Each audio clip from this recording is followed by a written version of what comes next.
I don't think I've ever told anybody, but now I've told everyone. Why Bowie? I don't know. I mean, I was 12. You never told anyone, but now I've told the whole world. Why Bowie? I don't know. I was only 12 back then. At just 12 years old, Scarlett Johansson had never stood before a director so legendary. But the man in front of her didn't yell or scold. He bent down to meet her eyes and softly said something that made her laugh. And in that fleeting moment, she gave him a silly, private nickname one no one else on Earth had ever heard.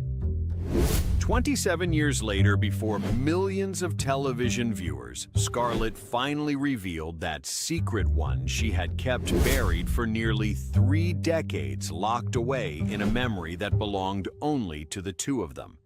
A small hidden world she kept sealed in her heart, one she only opened after that man had left this world. But how could a 12-year-old girl have touched the heart of a Hollywood legend? What led to that moment between them? The answer awaits you in the next part of this video. New York in 1984 was nothing like a Disney movie. The city blazed with neon lights, choked with exhaust fumes, and echoed with the constant wail of sirens. And somewhere amidst that restless crowd, a little blonde girl was born into an artistic yet far from wealthy family. Scarlett Ingrid Johansson, a name that would one day appear on hundreds of movie posters, was then just the 4th child in a family of 6, living in a cramped Manhattan apartment, where the living room doubled as a bedroom and the kitchen was only 2 steps away from the bed. Her mother, Melanie Sloan, was a theater enthusiast and a small-time Broadway producer. Her father, Karsten Johansson, was a Danish architect who believed art nourished the soul, even if it didn't always pay the rent on time. The Johanssons had no fortune, no fame, but they possessed a different kind of treasure stacks of old VHS tapes, discounted theater tickets, and an unshakable belief that art could make the impossible possible. From the moment she could speak, Scarlett loved to perform in the middle of the living room, wrapping herself in a towel like a ball gown, clutching a toothbrush as a microphone, and singing to an audience made up entirely of her teddy bears. She was captivated by everything about Broadway: the dazzling lights, the thunderous applause, and the way strangers could laugh or cry from a single line of dialogue. No one in the family thought it was just a childish game. They knew this little girl was different. Scarlett lived inside her roles as if they were real worlds, and that burning desire pushed her beyond the walls of their tiny apartment toward the bright stage lights she had always dreamed of. But there are no shortcuts to Hollywood dreams. At 9 years old, Scarlett began stepping into the world of casting, a place where tears and disappointment were mandatory lessons. Every audition was a battlefield, dozens of little girls with perfect curls, perfect smiles, and parents in sunglasses waiting in cold, endless hallways. Scarlett was smaller, plainer, and by the standards of the time, nothing special. She landed a few minor gigs, a milk commercial, a supporting role in a school play, a bit part in a TV movie no one remembers. But there was one thing the directors couldn't ignore: her eyes. Scarlett had the eyes of someone who had lived far more than her years, eyes that could tell a story without a single word. Her mother often told her, "You don't have to be the loudest girl in the room. Just be the one they can't look away from." Scarlett believed her. She kept auditioning, kept hearing no over and over again, and each time she walked out of that audition room, she held her head a little higher. Once, after another failed audition, Scarlett asked her mother, "Did I do something wrong?" Her mother smiled. "No, honey. They're just not ready to see you yet." And then the moment arrived. One autumn morning in 1997, Scarlett walked into a room that felt different. No harsh lights, no cold stares, just one silver-haired man with eyes that were both stern and gentle, watching her every move. That man didn't just see a little girl auditioning, he saw an artist beginning to take shape. A few weeks later, the call came, the one that would change everything. We'd like to invite Scarlett Johansson to join the cast of The Horse Whisperer. No one in the Johansson family knew that phone call would alter their lives forever. The role of Grace McLean wasn't just a turning point in Scarlett's career. It was the moment she met the man who saw what the world had overlooked. The man she would one day call by a silly, tender nickname filled with gratitude: Bowie. October 1997. Scarlett had just turned 12, unaware that she was about to step into one of the most defining moments of her life. After dozens of failed auditions and countless thank you, we'll be in touch that never led anywhere, something about this one felt different. The audition room wasn't crowded or cold like all the others. There weren't rows of little girls waiting for their turn, no impatient directors checking their watches. Instead, at the far end of the room, a silver-haired man sat quietly observing her. He didn't speak, didn't frown, didn't smile, he just looked. And that gaze was so deep, so steady, that Scarlett felt as if he could see right through her thoughts. That man was Robert Redford, and that audition marked the beginning of a lifelong bond. The film was The Horse Whisperer, a gentle yet profound story about healing after tragedy centered on Grace McLean, a young girl who survives a horrific riding accident and carries invisible wounds in her heart. Scarlett came to audition for Grace. She wasn't the only name on the list that day, but when she stood before the camera, something extraordinary happened. Scarlett didn't just act, she became Grace. Every furrow of her brow, every trembling breath felt so real that the entire crew fell silent, the kind of silence that happens when everyone realizes they've just witnessed something rare. Redford felt it too. He didn't see a promising child actress, as the papers would later call her. He saw a soul of astonishing depth hidden inside the body of a 12-year-old girl. And so Scarlett was chosen, not because she was perfect, but because she was true. On the set of The Horse Whisperer, Robert Redford was more than a director, more than a co-star. He was a guide. Hollywood can be a cold place for young talent, where one bad take can end a fragile career before it begins. But Redford did the opposite. He created a safe space for Scarlett, a world where she could try, fail, stumble, and rise again without fear of judgment. When Scarlett struggled with an emotional crying scene, Redford didn't shout, "Cut, do it again," like so many others would. Instead, he took her aside and told her a quiet story from his childhood about the day he lost his beloved dog and how he hid his tears from the grown-ups. When she returned to the camera, Scarlett didn't perform the scene anymore. She lived it, and it became one of the most authentic moments in the entire film. He guided her patiently through every detail: how to stand, how to hold silence before the lens, how a single look could tell an entire story. But more importantly, he let her discover her own instincts.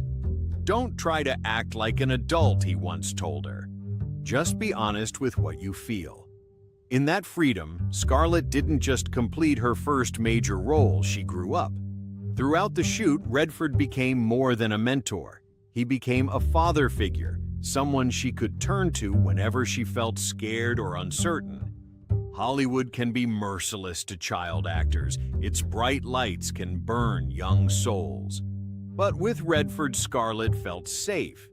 "He didn't just teach me how to act," she said years later in an interview.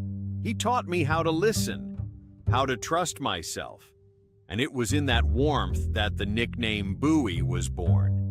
No one remembers the exact moment she said it, maybe after a tough scene, maybe when he told a joke that made her laugh uncontrollably. But from that moment on, Bowie wasn't just a silly word. It became a secret code between two hearts, between a teacher who saw potential and a girl who found a place of belonging. Bowie, it sounds like the name of a teddy bear from a toy store. And in truth, that's exactly how Redford appeared in Scarlett's eyes. A gentle giant, a soft guardian who always stood behind her ready to shield her from the storms of fame. Years later, when Scarlett had become one of the most powerful stars in Hollywood, she still carried the memory of that first film close to her heart, not because it launched her career, but because it was where she met the first person who believed in her more than she believed in herself. And perhaps from the moment a 12-year-old girl called a Hollywood legend Bowie, both their lives quietly took a new turn toward a path where talent blossomed and affection endured forever. The Horse Whisperer ended to the sound of applause from critics and audiences alike. But for Scarlett Johansson, it was more than just a film. It was the first door that opened toward the path she had dreamed of since those days singing before her stuffed animals in a cramped Manhattan apartment. And once she walked through that door, she never looked back. From her role as Grace McLean's Scarlett began a journey few child actors ever complete. Just a few years later, she appeared in Ghost World 2001, a small role but one that made critics take notice of the emotional depth hiding within this teenage girl. Then came Lost in Translation 2003, Sofia Coppola's quiet masterpiece that turned Scarlett into a global sensation. At 19, she was no longer a promising young actress, she was a star. From there, her ascent never stopped. Matchpoint Vicky Cristina Barcelona, her Lucy Marriage Story, and of course her iconic turn as Black Widow, which placed her among the pantheon of Marvel's cinematic heroes. With her beauty, charisma, and astonishing versatility, Scarlett became one of the highest-paid actresses in Hollywood, topping Forbes' list for years in a row. And yet, amid the flashes, red carpets, and golden statues, there was one thing she never forgot. Everything began with Bowie. Across dozens of interviews throughout her career, whenever asked who had the greatest influence on her craft, she never hesitated. Robert Redford. He wasn't just the first director who believed in me, he was the one who taught me to believe in myself. In a talk show, Scarlett once revealed that before every major project she had a small ritual. She would rewatch a few minutes of The Horse Whisperer. Not to study her acting, but to remind herself that this career didn't begin with fame or million-dollar contracts. It began with a man who once bent down to her eye level and said, "You can do this." Scarlett also shared that Redford was one of the few people in Hollywood who never sought gratitude or recognition. He never said, "I did this for you," or "You wouldn't be here without me." He was just quietly there, guiding me, protecting me, and then stepping back when I was ready to walk on my own. And that's exactly why. I owe him more than I could ever say. She smiled softly. I still call him Bowie, even in my 30s and 40s. Sometimes he teases me, "Scarlett, aren't you gonna change that nickname?" But the truth is, I can't. Because to me, Bowie isn't just a name. It's memory. It's trust. It's my entire childhood wrapped in two silly little syllables. Scarlett wasn't the only one who owed something to Robert Redford. To filmmakers, he was more than a legendary actor or an Oscar-winning director. He was a man who opened doors for countless talents the world might have otherwise missed. Redford didn't just fund, he mentored, encouraged, and created spaces where others could try, fail, and ultimately shine. To him, young talent was never a threat. It was the future, and he wanted that future to have room to grow. In one rare interview about his filmmaking philosophy, Redford said, fame doesn't matter as much as how many doors you've opened for others. And true to his words, his greatest legacy isn't found on the silver screen, it lives in the hearts of those he touched.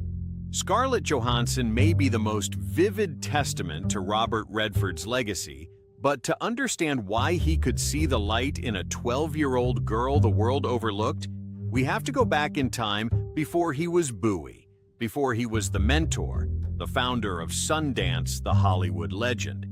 He was simply Bobby, a restless boy growing up in California with a heart that always beat a little faster than the world around him. Robert Redford was born on a summer day in August 1936 in Santa Monica, a city of sunlight, sea breeze, and big dreams. His family was so ordinary that no one could have imagined they would one day raise a cinematic legend. His father was an accountant, his mother a homemaker. No one in the family had any connection to the arts, and Hollywood to them felt as distant as the moon. But one thing was certain: from a young age, Robert was not an easy child. He hated sitting still in class, despised dry numbers, and often disappeared from his desk just to go explore the beach near his home. Teachers called him a troublemaker. His friends called him an adventurer. Redford called himself a dreamer, though at the time even he didn't know what he was dreaming of. When he was just 14, Redford once climbed over a fence to sneak into a local baseball stadium so he could paint graffiti. When he got caught, instead of panicking, he grinned and asked the police officer if he could repaint the wall properly. That was Redford's stubborn, bold, and always seeing the world in his own way. And that very streak of rebellion would later become the spark that carried him further than anyone could have imagined. After high school, Redford did something that terrified parents of his generation. He dropped out of college. Classrooms and routines weren't meant for him. He wanted to live not through textbooks, but through streets, people, and stories. With a few dollars in his pocket and a suitcase full of paint, Redford set off for Europe. He sketched on the streets of Paris, took odd jobs in Spain, and slept on friends' couches in Italy. Life as a 20-year-old wanderer wasn't easy. There were times he thought about giving up and returning to America. But those drifting years taught him something no school ever could: how to observe the world. He learned that everyone has a story, every wrinkle carries a memory, and every glance is a line of dialogue waiting to be written. When he finally returned to the United States, Redford brought back not only a sketchbook filled with scenes from Europe, but also a deep emotional reservoir, one that would later fuel his every performance. The turning point came when he decided to try his luck on stage. At first they were nameless, tiny roles in New York plays, but gradually the stage lights began to find him. One director remarked, "Redford doesn't act like an actor, he lives like a character." And from that moment, Hollywood began to notice. By the late 1960s, Robert Redford had exploded onto the cinematic horizon, not with a small step, but with a bang. Butch Cassidy and the Sundance Kid 1969 wasn't just a hit, it was a cultural phenomenon. His role as the Sundance Kid, the cool, witty, charming outlaw, turned Redford from the adventurous boy from Santa Monica into an A-list star overnight. And he didn't stop there. The Sting 1973 earned him an Oscar nomination. All the President's Men 1976 became a landmark film about investigative journalism. And Out of Africa 1985 cemented his place at the top of Hollywood's golden era. Redford wasn't just one of the most sought-after actors, he became the face of Hollywood's ideal: strength, intelligence, grace, and relentless forward motion. A critic once said if Hollywood were a school, Redford would be the troublemaker who somehow became an honorary professor. And indeed, from a college dropout sketching his way across Europe, he had become a man who defined an entire chapter of American cinema. But what made Redford truly extraordinary wasn't his fame. Amid the glare of Hollywood's lights, he never lost his rebellious spirit, nor the heart of a storyteller. And it was that heart that led him to his next great role, not just as a performer, but as a creator of opportunity. For most Hollywood stars, reaching the pinnacle of their career often marks the end of their struggle, the long-awaited reward after years of chasing success. But for Robert Redford, the spotlight was never a finish line. It was merely the starting point for something far greater.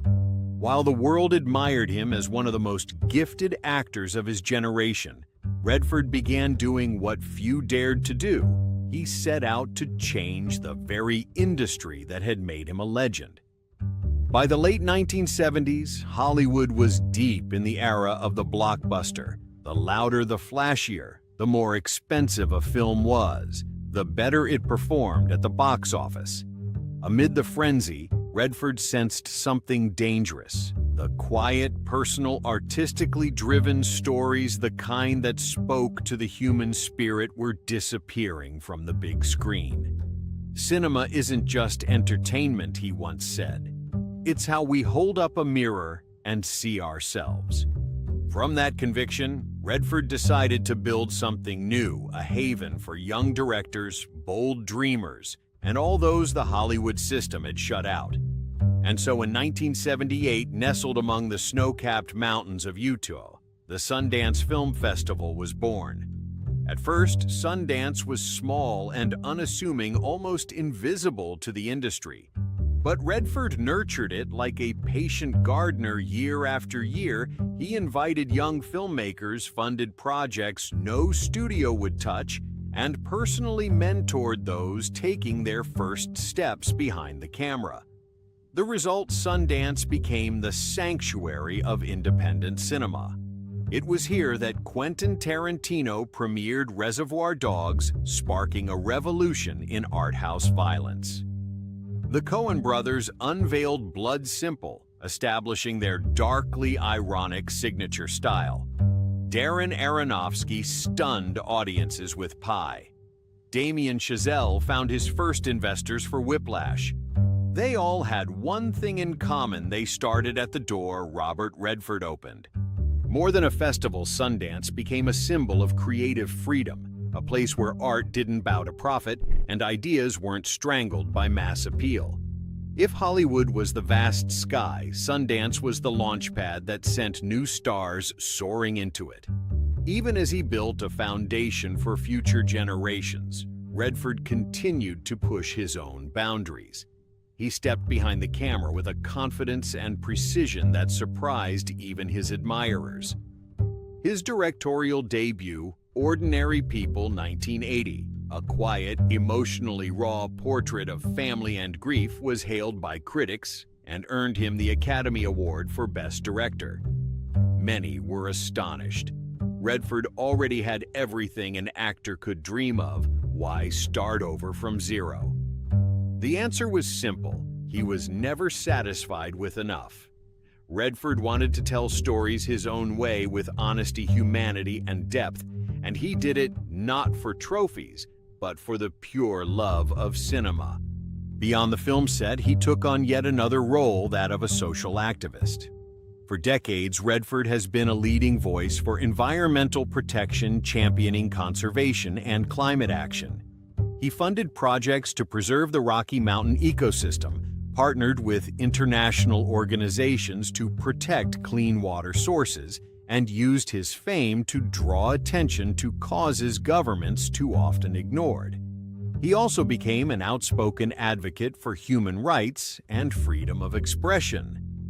Redford never hesitated to criticize policies he believed were wrong, and he lived by one unshakable principle: an artist's duty isn't just to tell stories, it's to care about the world those stories come from.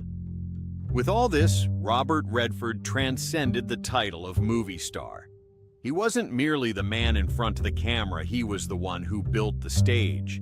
Not just a dreamer chasing the lights, but the one who created the sky where others could shine. In September 2025, as autumn brushed the western coast of the United States, a quiet yet heavy piece of news rippled across the world. Robert Redford had passed away in his sleep at the age of 89. No grand announcement, no spectacle, just peace the way he had lived. Hollywood fell silent. The press called him the last legend of the golden generation. Filmmakers described him as the man who taught the world how to tell stories with light. The President of the United States issued a statement of mourning. And across the industry, those who had once worked beside him shared memories of quiet advice of the times he secretly helped fund a project without ever asking for his name in the credits. But perhaps the most heartfelt farewell came from someone who had once barely reached his shoulder on a Montana film set, Scarlett Johansson. A few days after the news broke, Scarlett appeared on The Late Show with Stephen Colbert. She wore a simple black dress, no elaborate makeup, her eyes filled with sorrow yet shining with gratitude. When Colbert asked what Redford had meant to her life, she smiled softly. "I used to call him Bowie." The audience laughed. Colbert laughed. Scarlett laughed too. But then her voice softened. "I don't know why I called him that. I guess I was 12 and it was just some silly name I came up with. But I never told anyone. Never. It was something that belonged only to the two of us." In that moment, millions watching could almost see her younger self again. Grace McLean, the wide-eyed girl from The Horse Whisperer, smiling shyly as the silver-haired man before her bent down and said, "You can do this." Bowie. It sounded like nothing special, not a grand nickname, not something you'd give to a legend.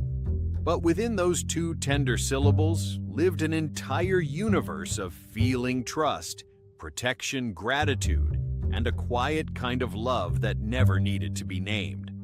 To Scarlett, Bowie wasn't just a mentor. He was the launchpad of her career, the first person who taught her to believe in herself, the unseen hand behind every milestone that followed. Every major role, every award, every red carpet, there was a trace of him somewhere in it all. But more than her career, Bowie had taught her how to be a person. He showed her that the stage lights would fade, the fame would pass, but kindness and integrity, if you nurture them, would live on through the people you touch. And that's exactly what he left behind. When Robert Redford departed, he didn't just leave behind legendary performances, Oscars, or a world-renowned film festival. He left behind hundreds, maybe thousands of people he had inspired. The young directors who once huddled nervously at Sundance now stood on Oscar stages. The unknown actors he once encouraged had become global stars. And the trembling 12-year-old girl from that Montana casting room had become one of the most powerful actresses on Earth. Each of them, in their own way, carried a piece of Robert Redford in their hearts. Perhaps that's why the name Bowie made people laugh through their tears. It wasn't just a childhood joke. It was proof that the greatest things often begin with the simplest gestures: a warm look, a reassuring hand on the shoulder, or two small, silly syllables whispered by a little girl to a man she admired. At Robert Redford's farewell, there were no fireworks, no long speeches, only the sound of applause from those whose lives he had touched, and the upward gaze of a generation filled with gratitude.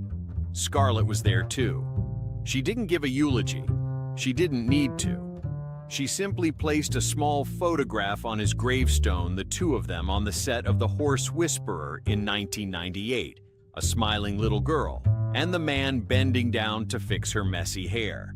On the back, she had written just one short line: "Thank you, Bowie, for believing in me before I believed in myself." And truly, there was nothing more left to say. Robert Redford once said, "Cinema doesn't change the world, but it can change people, and people can." He lived his entire life by that belief. And by changing a 12-year-old girl named Scarlett Johansson, by opening doors for thousands of young artists, he changed the world of cinema one person at a time. Bowie, two silly syllables that now hold an entire universe of love, has become the symbol of something both simple and profound, the power of faith and kindness. And as long as stories continue to be told, as long as films continue to be made and dreams continue to be passed on, Robert Redford will live on not only on the silver screen, but in the hearts of everyone he ever touched. And what about you? What do you think defines the immortal legacy of Robert Redford, his iconic performances that took the world's breath away, or something deeper? Share your thoughts in the comments below. And don't forget to like, share, and subscribe to stay tuned for more heartfelt, surprising, and inspiring stories from the world of Hollywood.